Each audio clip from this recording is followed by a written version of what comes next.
Kogi State, or people who are from Kogi State can call in to say, okay, yeah, this is what is going on, just to verify some of the things that you have said. But I want to look at a report that came out barely 2 months ago, where Brigadier General Benjamin Ikpiomi was decrying the state of insecurity in Kogi State and calling out the CP for not really doing anything, or rather having lapses in the areas of security.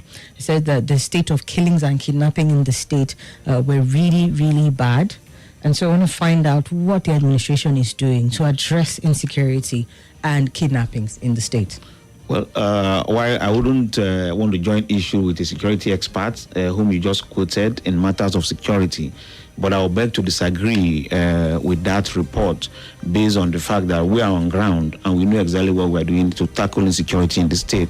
Since the inauguration of His Excellency's administration in January, we've had about 3 to 4 security programs and projects that we have unveiled. One was the Metropolitan Quick Response Unit that was launched in the state with a brand new office that was built within 6 to 8 weeks of the administration. And that has been able to assist us in tackling petty crimes, especially within Lokoja and a few other city centers and towns within the state. And beyond that, we've had to deploy massively tools and logistics to boost our renewed and reinvigorated security architecture in the state, which saw us giving over 300 motor vehicles to security outfits in the state. I mean, the army, the navy, the police, civil defense, and what have you. We've also employed about 50 local hunters to join our arm of vigilante groups in every local government area, about 50 of them. And there are still more of those people being recruited as we speak. And in Kogi State, probably Kogi is the only state where we have made a deliberate effort to take the fight to the bad guys in the bush. We do not wait for them to attack. We take the fight to them. As I speak to you, there has been a clearance operation going on in the state for the past 8 weeks. And I do not want to divulge all of the things that we're doing because some of these are confidential. But I can tell you that our security outfits are dealing with these guys and we're giving them heavy blows in all parts of the state where these guys are trying to come in and then attack the state. And one thing we've also done is to have, for the first time in the history of the state, to have a joint security meeting with all of our neighboring states in Ekiti, in Kwara, in Ondo, in Benue, Nasarawa, Niger. Of course, Kogi is bound by about 9 states, including the FCT. We have had meetings with them to ensure that whenever we are embarking on serious clearance operation like this, people or security operators in all of these states also join force with us to ensure that we are clearing these guys and hitting them from all angles so they don't have any place to hide. So in terms of numbers and data and statistics, what would you say beyond the fact that you're hitting them, right? Give us the data as to just how many people have been apprehended, those who have been neutralized, as we like to use sometimes in these situations. Give us specifics as to what has been done to tackle it. I know you're not going to divulge how your methods and all of that, but we need the numbers at least. Look, we've eliminated hundreds of criminals in the last 8 weeks alone. And that is still going on as we speak. So I do not want to speculate exactly on the actual numbers. Maybe those in the security circle, when they come around, they might have the privilege to give all the information. What I can assure you is that we are not sleeping in Kogi State. Instead, we allow our people to sleep with their 2 eyes closed. Then while those of us who have been vested with responsibility of ensuring security of lives and property in the state are going in the bush day and night. Okay. Day and night. So you started by saying that you wouldn't want to join issues with a security expert. You yourself called him a security expert. But so let's hear from the more informed perspective as you're presenting to be. Yeah. What is the major cause of insecurity in Kogi State? Well, the major cause of insecurity in the state is more like the major cause of insecurity in other parts of the country. But where Kogi State is peculiar is the fact that we are bound by 9 states plus the FCT in such a way that almost whatever is happening in all of these states somehow find a way to be diffused into Kogi State. So we have this spiral or spilling effect of all of the insecurity that you have around us. In states like Niger, Nasarawa, even the FCT, and then Ondo, Ekiti, Kwara. In fact, as a matter of fact, when we had the kidnap of our students at the Conference University of Technology some times ago, one of the major challenges we had was that it was easier for these guys, once they escape from the borders or boundaries of Kogi State, to spill into Kwara State, and then to be difficult for us to hit them within the forest. It took the intervention of the Kwara State government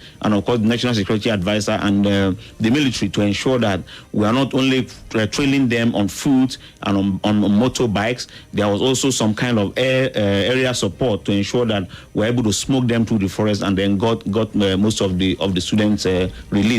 So the major cause, like I said, is that because we are bound by many states, it's very easy for these guys to escape from some of those states through the forest and then come into our state. And when we chase them away, or when we're able to smoke them from the state, they move into the forests that are close by our state, especially in Kwara, Ekiti, Ondo, Benue, Niger, Nasarawa, and then they can also hibernate in those places. Once we feel that we are done with them, they find their way back. So there's been a recurring decimal, but we're ensuring now that all of these states join forces with us, so that whenever there's a clearance operation in our state, they can also join simultaneously, so we can hit these guys from all directions. Just following up from where Somi left it off, in conversation around security, and I'm happy you also mentioned the situation in the university, and we saw how that developed. We saw His Excellency even going to the school to speak with the teachers and all of the lecturers and all of that, and even when they returned back, and then promising that there would be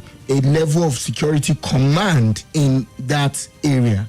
Do you think that has also encouraged education in the state? Knowing that Kogi State is surrounded by a lot of schools, whether you say it's a nursing school, whether it's KSU, whether it's Kogi State Polytechnic that is in Lokoja, whether the new one in Kaba. In Kaba, there's also Ayangba in one side. Also, there's also the College of Education. How would you describe that the move of His Excellency in also ensuring the rescue of those students at the time has encouraged education in the school, also leading to human capital?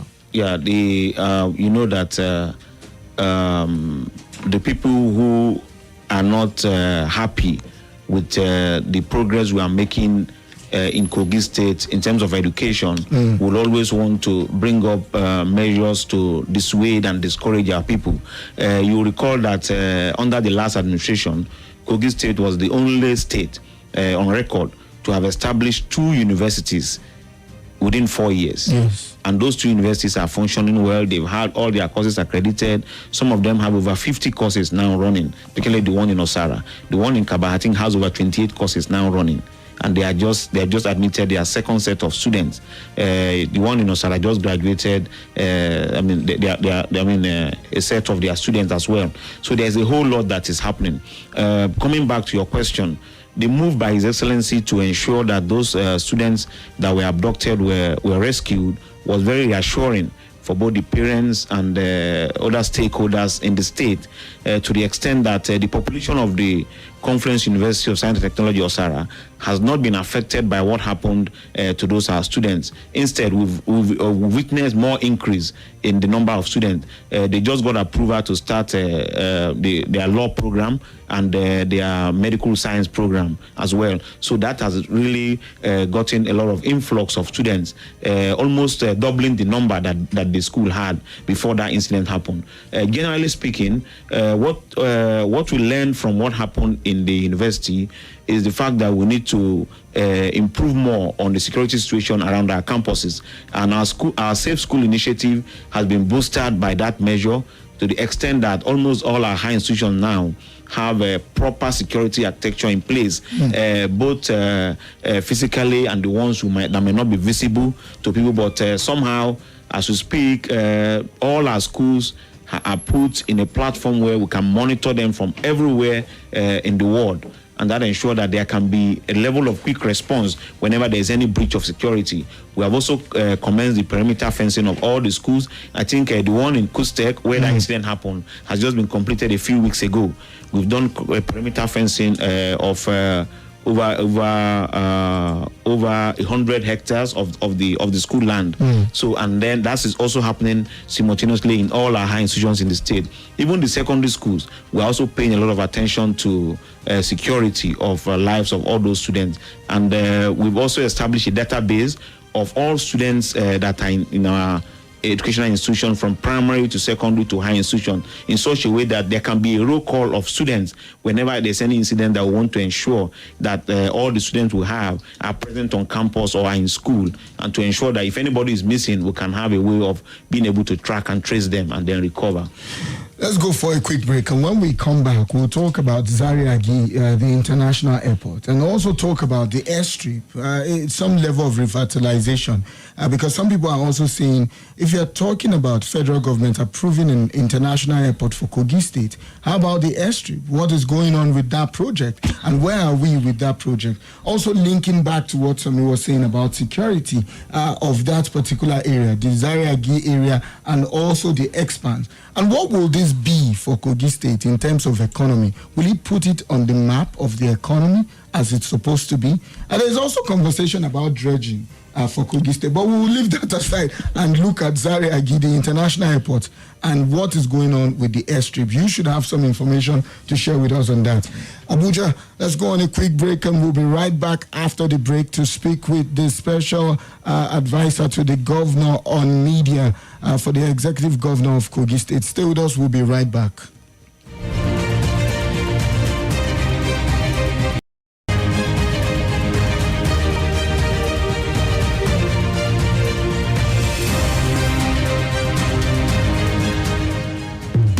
More conversation, more talk, more right after this. Hello there.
Audio.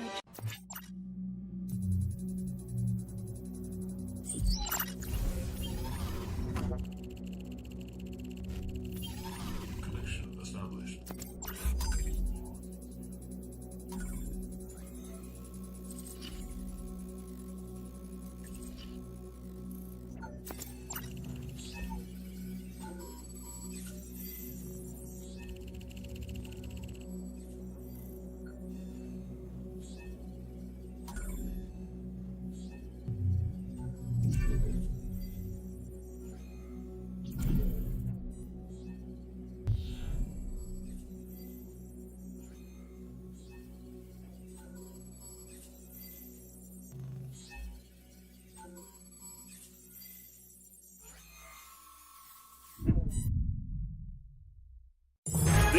is Nigeria Info.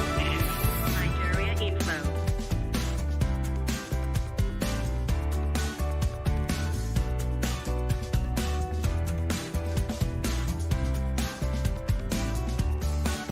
This is Nigeria Info. Nigeria Info.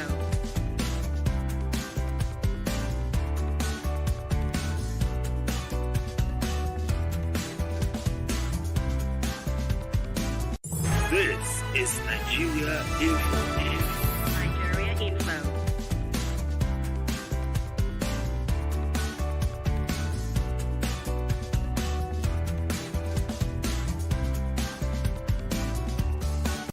This is Nigeria Info. Nigeria Info.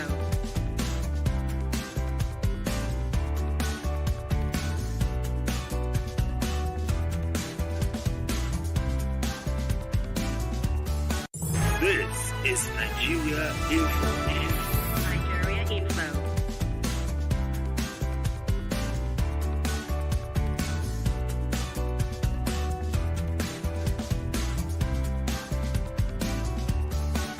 This is Nigeria Info. Nigeria Info.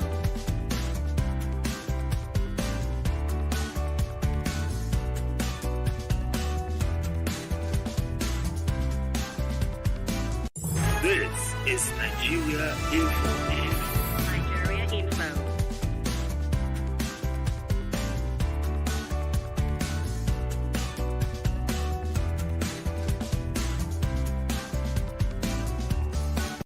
This is Nigeria Info. Nigeria Info.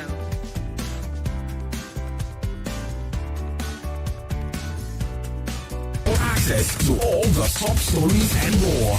95.1. Let's talk.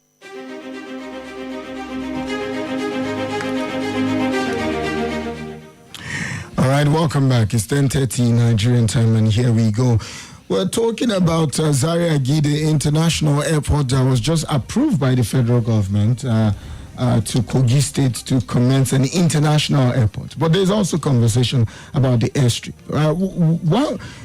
To some people, it's more like we're jumping the gun because we already have an airstrip project going on. So why jump on an approval for an international airport?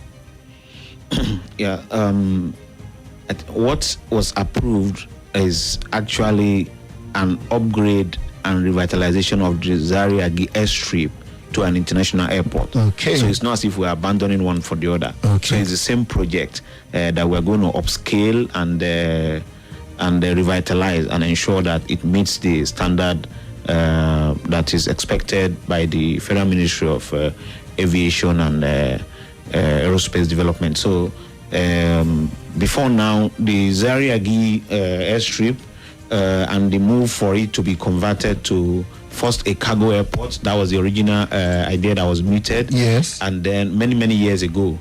And in 2013, if I recall, there was a move by the then governor, Idris Wada, to also get this revitalized and upgraded.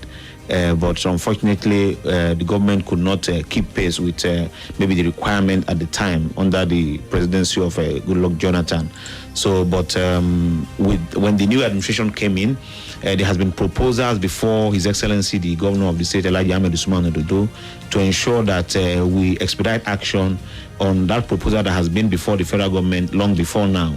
And he quickly moved and ensure that there was a meeting with the Minister of Aviation and Aerospace Development, and then after that there have been side meetings between the officials of the Kogi State government and of course the Ministry of Aviation, and that led to the ministerial visitation team that was in the state, I think between the 11th and the 12th of September, and when they came, they confirmed that what they saw meets what the state had said we had in place. And they see the location as being very strategic. They see that it represents a very significant milestone for the country to have an airport in a place like Kogi State, which is a connecting point between the north and the south. And there are a lot of advantages that the airport is going to bring to not only Kogi State but Nigeria, because of the potential for the economic activities in that place to also grow, in the sense that that area where it's going to be located is a few meters, I would say, from Lokoja, the state capital, because just before the Zaria-Gi Obajana area, Obajana Junction area, is like a nexus between Adavi local government area and Lokoja local government area. And then also very close by is Kababunu local government. So also nearby is Okehi local government, not far from Okene local government. In short, that place is like 20 kilometers or less from about 7 to 9 local government areas in the state. So it's very, both very from strategic. the right and from the left. From the left, from the center, from everywhere. So, and also, you know how close that place is to states like Ekiti, like Kwara, like Ondo, Benue, even Anambra to some extent. So, and then the FCT, and then connecting Kogi State to the international airport in Abuja is going to be a game changer for Nigeria, if you ask me, because there's a lot of activities happening there, talking about agricultural produce in the state, solid mineral potential. Just nearby Zaria-Gi, also you have Obajana. Of course, Obajana Cement, you know, where Dangote has the largest cement factory in Nigeria, if I'm not mistaken. Just recently, we also have Mangal Cement taking off around that axis too, I think somewhere in the Jumu. And there's going to be a lot of activities, economic activities that have been growing in that area, and this is only going to boost that.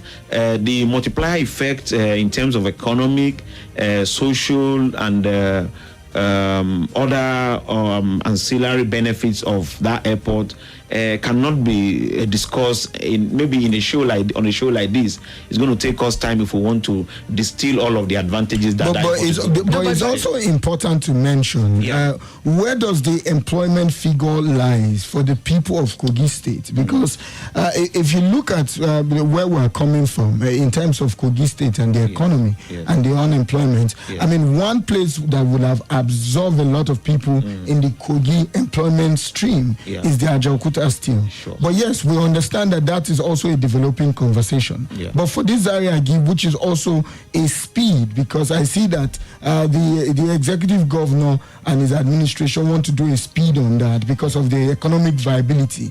But it's also important to state what's the figure of the employment that will be given to the people of Kogi State from that project. Well, like you notice, I'm not an expert in aviation, but like you see in every international airport that you've seen, even in Nigeria, both in Lagos or Abuja or Port Harcourt, there are hundreds of people that airport potentially has capacity to employ directly, and indirectly it could actually employ thousands, because from actual operators of the aviation sector who are there are ancillary industries or companies or small businesses trade around the airport, from the maybe connection to other modes of transportation like rail or road, where you have people running maybe pickup services with their vehicles. In short, let me give you a typical example that will kind of signpost what could happen with the international airport. I don't know if you have visited the Itape rail line, which connects Kogi to Edo. Yes. Look, there are so many people now who come to Abuja to pick passengers straight to that place instead of going to Lokoja and other places. In fact, if you are going to Okene town now, you will be asked that the vehicle will not go beyond the train station in Itakwe. So you have to find a way to connect yourself to the city center in Okene. So there are almost 50 to hundreds of vehicles that you see by the road when you are going to Okene from Lokoja by that rail corridor. And there are so many people on bikes too, picking people to connect to the next bus stop if they are dropped there, and then the vehicle cannot proceed going to Okene city center. So the economic advantage for that place, in short, house rent in the Itakwe area is now higher than Okene city center since the rail line came to Itakwe. Having personally experienced that myself very recently, I want to, it's interesting that you brought that up because I mean, the train experience, the train ride and everything, very good for the people, especially given the state of things in the country right now. It's probably the cheapest way that people can get from one end to the other. But I'm also very aware that if people had the option of doing, because Ajaokuta is one of the stops that you may. I think Ajaokuta is the first stop from Itakpe. Yes. You do Ajaokuta, then again Ebude and the rest. I'm also very aware, even having conversed people on the train, that part of the reason why they would rather do the train as opposed to do Ajaokuta to Abuja is because the state of insecurity around that axis, if you were to go by road, is bad. There were people literally on the train saying, it's faster to go from Ajaokuta to Abuja, but you have to do the Itakpe route because it's safer. So I just wanted to bring that up because I personally experienced that myself, and I thought it was an interesting thing. Perhaps again we've touched on insecurity, and it's something that you need to take back to the governor to say, look, this is a very valid thing that needs to be addressed, right? But let's come back to the economic potential that you say this airport is going to bring. I'm looking at the latest report that I can see as far as Kogi State's IGR is 23.5 billion annual IGR as at 28th of June 2024. Right? And the executive chairman of the Kogi Inland Revenue Service, Salihu Sule, who was speaking about this, said that this figure was increased from 6.5 billion naira to 23.5 billion naira. But according to what he says here, he says the reason why you see this is as a result of reforms introduced into tax collections. He said this is what made the revenue tremendously improve from 23.5 to 23.5 billion per annum. So I wanted to come back to look at the economic potential and ask, is it really something that is being explored currently? Because I don't know that if it's not properly being explored, and people who are engaged in economic activities are not properly encouraged, then I don't see what difference the airport will make into this. So let's talk about what the government is doing to improve on the ability for Kogi to tap into its economic potential. I've been to Kogi State, that was some years ago. And, I did an interview, talked to a number of people about, what's going on? And you hear a lot of them saying it's a civil servant state. And I was knocking my head. I'm like, how? The agricultural potential is massive. Sure. The solid minerals, which you also mentioned, the potential for that is massive. I don't know if the state has a proper collaboration at the federal government level, because we know what the Land Use Act allows states to do in terms of access to their solid minerals. Sure. But I just wanted to be sure and ask, is the government really taking advantage of the economic potential, like agric, solid minerals, whatever industry that the state has, that it can maximize internal generated revenue from? Because this statement here also says that it grew from taxes, not from the economic activity. Also, Somi, I think it's also good to ask from what you have laid now. It's also good to add to that. I mean, you mentioned agriculture and other viable economy in Kogi State. It's also important to also add tourism. What is that the potential as well? So from tourism? Let's talk about that. Okay, yeah.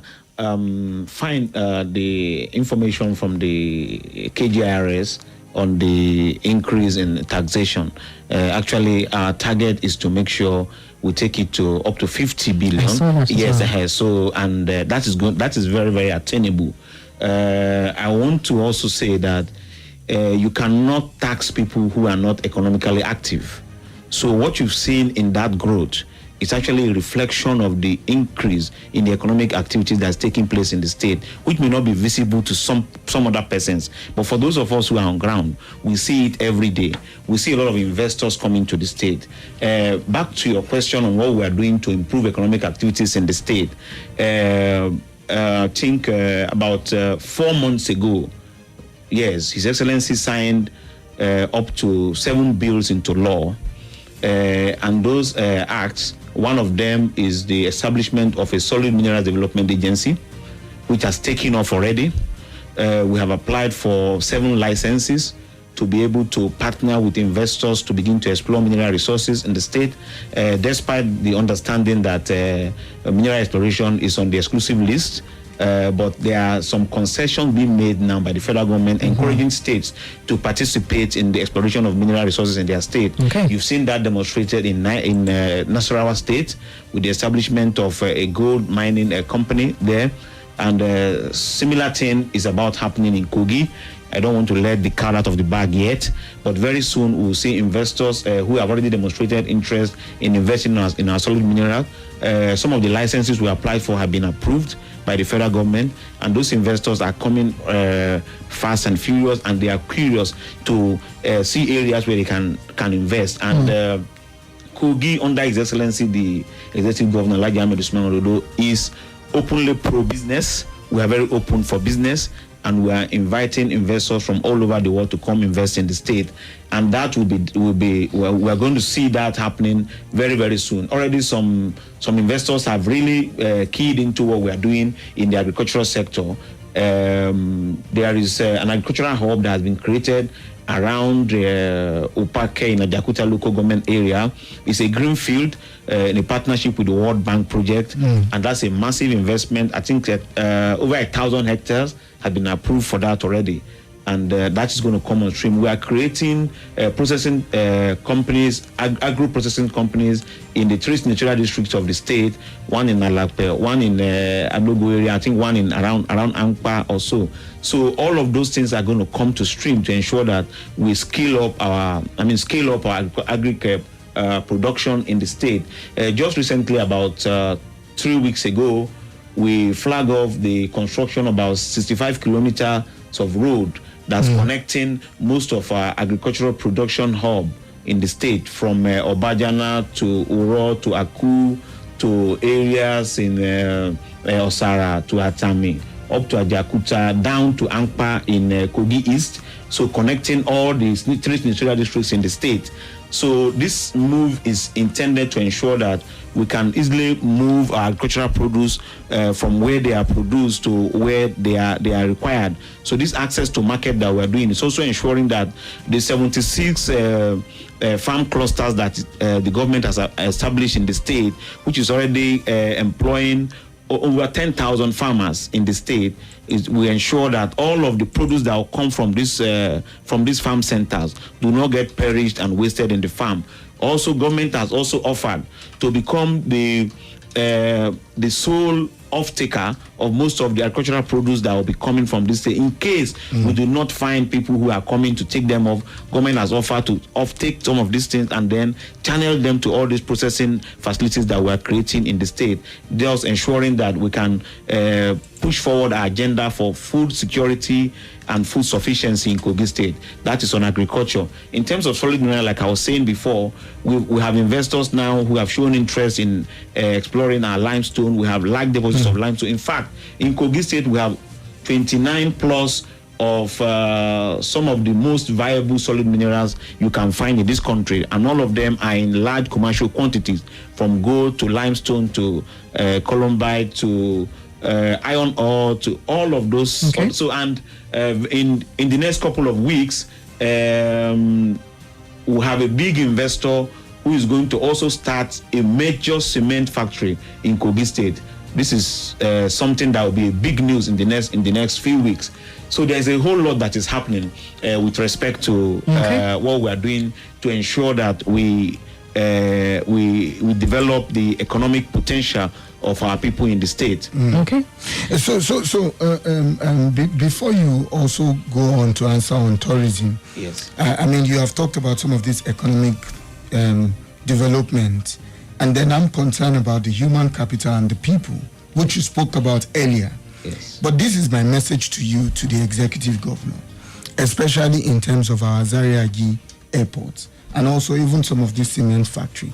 It is important, and some would also be any weakness, that we do not have some of these other nationals come to Kogi State in some of these factories and become bosses to some of the people that even are more qualified than them.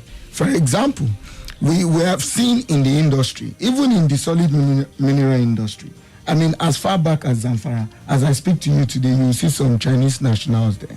I mean, who might possibly not have the qualification as well. So I'm saying that from now, we want His Excellency to put a roadmap down to some of these projects in terms of human capital, in terms of opening employment for the people of Kogi State to benefit from the project. Of course, economically they are benefiting, but in terms of human capital, they should also benefit. We don't want to see Zaria Agi in the Kogi State International Airport open, and then the next thing we're seeing, maybe half the workforce is people from other nationals. I'm not talking about people, other nationals, what I mean is people outside the country. For example, we'll just see plenty Chinese people.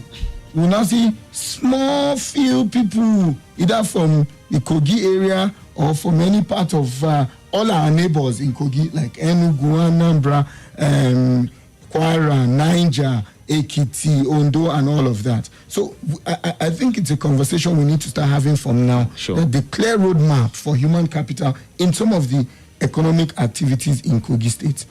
Let's go and take some calls and take some comments. Yes. On this conversation right now.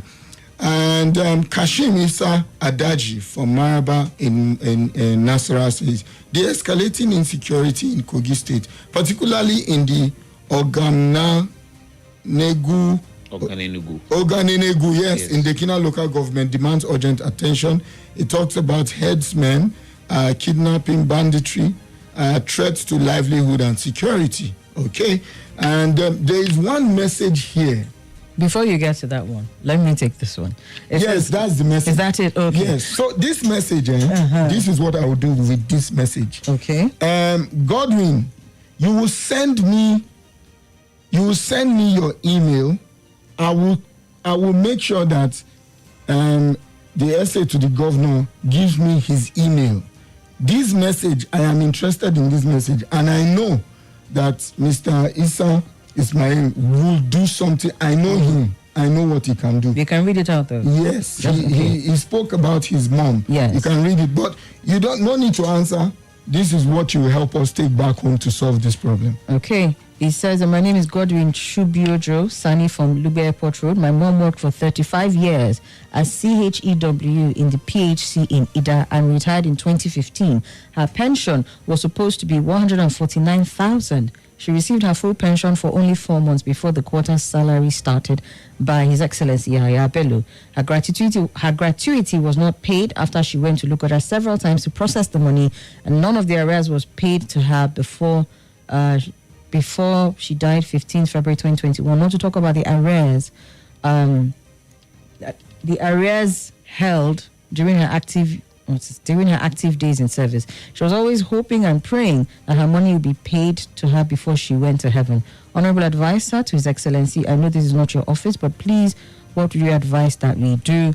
And Effizy has spoken to this, the billionaire has spoken, and Godwin has sent his email. Yes. So please, Mr. Isah, you will help us with this one. Let this matter be resolved as much as possible. Sure. Okay. Let's take some calls. Okay. Hello, good morning to you. Great billionaire. Great. Good morning, sir. Yes. Somi, how you doing? Good morning, sir. Welcome. Good. Thank you. Thank you very much. I would like to send you a message to Usman Ododo. Kogi State does not need any airport now. I know you may not deliver the message for him because it will be interest of both of you for now. What Kogi needs, if you can come to me, federal government, let them be praised. At least for Kenya and Lokoja to come back. To Kenya, that's what we need. Check the state. All the state you can. How many people are there? From Kogi to Effizy, there's no good road. You know, a military man told me last month when I traveled that if I reach front, after Omo, this man that connect for senator, even win this with Dino Melani, I forget his name, that if I see any car park, I should come back. If I didn't see anybody on the road, I should come back. The road is now dead rough. Why can't you talk about that? Immediately you people build this airport now. It will be advantage of just Governor Dino Melani, people like you, but the poor masses will be languishing the bad road. Tell the governor to come back and have a rethinking. You people didn't need all this. Okay. All right. Thank you, Adeomi. It's for you people all. Thank you. All right. Adeomi is not buying the airport conversation. He wants train. and saying that the airport will only benefit His Excellency and other rich people. But there's already an approval to connect the Itape line to Abuja. Yes, under the immediate past administration of President Buhari. Okay. Yes. Has that been followed through in this current administration? We are following through. Okay. We are following through. In fact, I was speaking to somebody in the transport ministry the last time who told me that the critical sector that they are working on is the cost of passing the line through the rivers that we have in the state. So that is the major challenge that they are having to walk through in terms of expected or estimated expenditure, you understand, for that project. So as soon as they get that through the line, I'm sure that they will start. In short, it ought to have started with the then Minister of Transport, Amechi, visiting the state on more than one occasion and made that commitment that that was going to be followed through. I'm sure that will be done. That's amazing. But what Mr. Remy Daniels was speaking to was within Kogi State. But it's also not true that we are not doing anything about our roads in the state, because right now we are working on 400 kilometers of road network across the state as I speak to you, and we have already started in 8 local government areas. Yes, in the state. Hopefully that will be delivered within this administration. Of course it will. It will. We will do 100 kilometers of that road in less than 3 or 4 months from now. Okay. Yes. All right, let's take a quick break. When we come back, we'll see about bringing the conversation to a close with Mr. Ismaila Isah, the essay to His Excellency, the Executive Governor of Kogi State, after this timeout.